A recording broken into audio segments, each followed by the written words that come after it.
ఉపాధి హామీ పథకం పేరు మార్చడాన్ని నిరసిస్తూ పుట్టపర్తిలో సిపిఐ రైతు సంఘాల ఆధ్వర్యంలో ర్యాలీ నిర్వహించారు.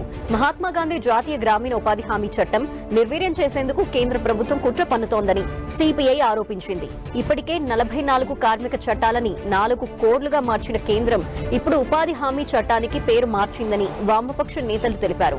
కొత్త చట్టంతో 40% డబ్బులు రాష్ట్ర ప్రభుత్వాలే భరించాల్సి ఉంటుందని, దీనిపై సీఎం చంద్రబాబు స్పందించడం లేదన్నారు.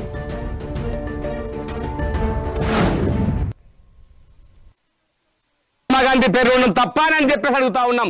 ఈ దేశాన్ని స్వతంత్రం ఇచ్చినటువంటి వ్యక్తి అలాంటి వ్యక్తి పేరుని తీసేసి ఈ రోజు రామ్ అనేటువంటి ఒక పేరు వచ్చే విధంగా, అసలు పలకడానికి అవకాశం లేకుండా విధంగా ఈ రోజు ఈ కొత్త బిల్లు తీసుకురావడం జరిగింది.